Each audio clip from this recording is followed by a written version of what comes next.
Hi there, this is Yoshi. This is another Care Collab again. We've been busy working out on, what next for Care Collab, and here's another one. If you know it, you know it. It's pretty obvious from the looks. It's Rhynchostylis. That's our topic, Rhynchostylis gigantea. I have not bloomed it yet, but it's alive and kicking. That's what I have to say, and that's pretty much enough for me at this point. And eventually will bloom is my hope. But I tell you, for before we start, here is the people who's doing this Care Collab. Care Collab is the YouTube community get together and then show and tell each plant and talk about their condition, and we're hoping to see it as a reference when you watch it and see if you're struggling or you learn something, and or if you are thinking about buying, use this Care Collab as a reference and see if you can grow it at your condition, is the whole idea of this Care Collab. Anyways, so please go check out other videos. Now, I live in Washington State, Lake Stevens. We have a pretty vivid 4 seasons. I grow it in a greenhouse, and so it's pretty steady. I try to keep it like 65 at night and 70 something. At this point, it's really nice day, so it's hitting 80s, but yeah, that's what I'm trying to do, trying to keep it warm, shooting for survival rather than try to be finicky about the temp and the humidity. Oh, it has to be this humidity, oh, it has to be this temp. No, I'm just trying to just trying to go through the winter. That's all what I'm trying to do here. But so many people taught me Rhynchostylis. I love Rhynchostylis. I love the bloom. First of all, it's so pretty. It's so pretty, and that's why it's used in so many hybrids, like Lucinieri and all those Bascostylis and all those. They're all coming from Rhynchostylis. And I see some white thing, and see if it's a bug or not, and it's not. Okay. But the fragrance, some people don't like it. It smells like a rotten lemon or something like that. I have smelled it before, not mine but somebody's, and I liked it. It's fine with me. Yeah, it does have a little bit of an odor like fragrance, I have to say, but it's okay. But then it's used in hybrid, and that, oh boy, that creates in different level fragrance, and that's why I'm trying to bloom my Lucinieri, and wants to smell the fragrance. And same thing with the wrinkles. Supposedly each variation have a different fragrance. I cannot say that for sure, but that's what I heard. And they are really slow grower. I think I had, which one I had it longest? I want to say this one, because the tag is from Seattle Orchid, so this must be the oldest one. This one went through a lot. I didn't know how to keep it. It came in a sphagnum moss, and then I rotted the roots, so I had to do something else. Decided that with my style, the watering style, hanging in sphagnum moss actually is the best idea. At that time, I used to live in an apartment not so long ago, so that's how I kept it and hanging in there. And then I came to this greenhouse and then hanging in it also, and just like all the other 4. I have 4, they're all mine. And yeah, for some reason, everything else, look at this. These Rhynchostylis leaves should be succulent like this. It's really hard and thick. That's the trait for the Rhynchostylis. But this one, for some reason, was experiencing dehydration, and till this day, I still don't know why, and it's still on dehydration side, but the roots are fine. So I just realized that I needed to water more. I thought I was watering enough, but it's not enough. So what I have to do sometimes, for particularly this one, only this one, I don't know why, all the other ones are fine, but particularly this one, I have to soak it overnight sometimes. It doesn't have to be every day, but every once in a while, basically when I remember, I have to soak it in the water, and then it perks up. So that's kind of weird that way, but I think it's Rhynchostylis gigantea, yeah, red, and I have spots and a cartoon and a white cross and all that stuff. It's all, yeah, it's all mixed up with some different variation. Yeah, this one's cartoon cross red, and unfortunately I haven't seen the bloom yet.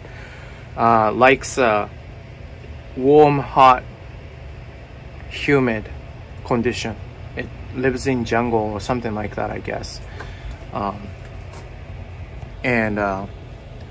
So it likes a steamy condition. My greenhouse's condition is about, I just looked at it, the average is like about 65%. So obviously when I water in a greenhouse, it gets to 100%, close to that. And it goes down to, all the way down to maybe 45 at the lowest.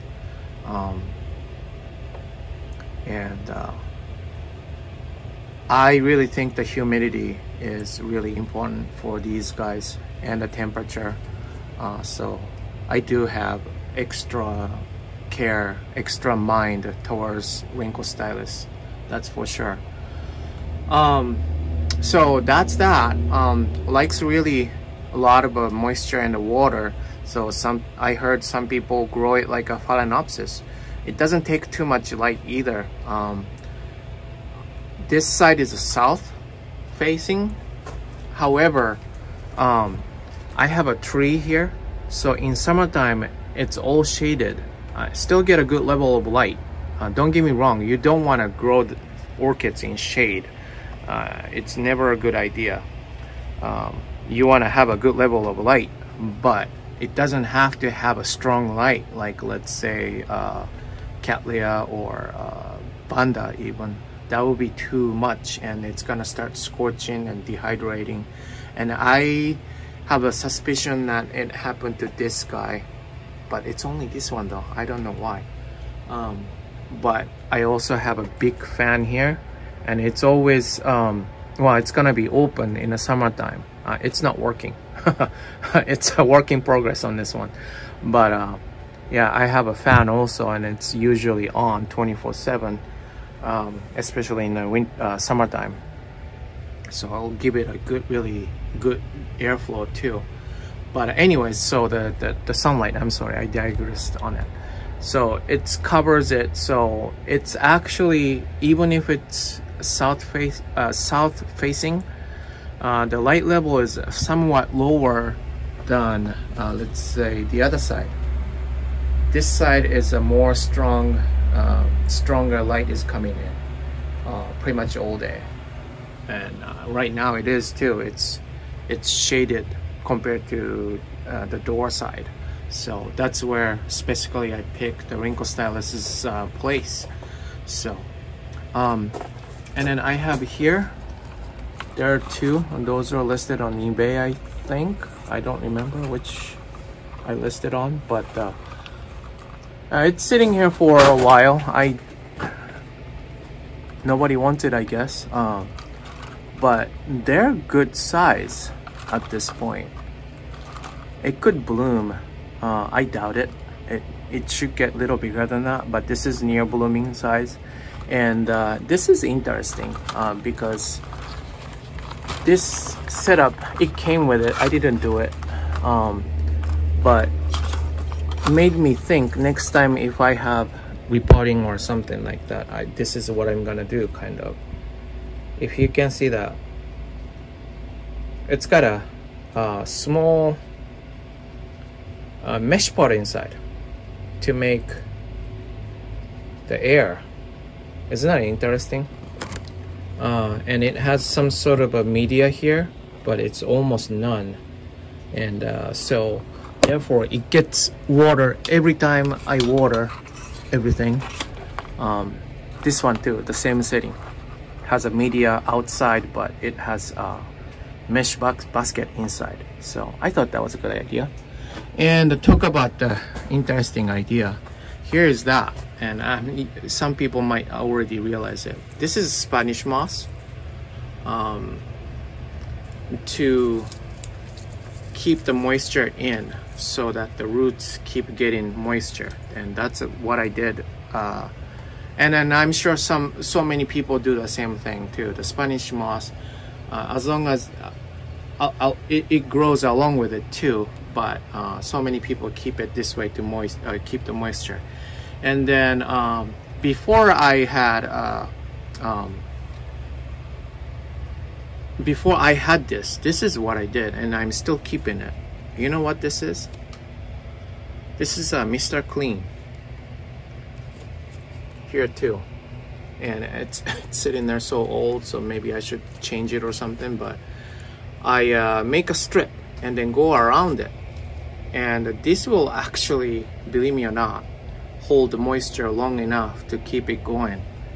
And all the other ones actually had some of those too. So I know it's not looking like Speria super cool or anything, but this is what I did to keep it moist. So yeah, that's pretty much it. And it's a heavy feeder too, so I don't stop feeding when I water. I always have something in it, calcium or actual fertilizer, whatever have you. I always put that in the water. But I'm thinking about doing a slow release fertilizer on it this year with a little basket. You know what I'm talking about? Yeah, that's what I'm gonna try to do if I have a time.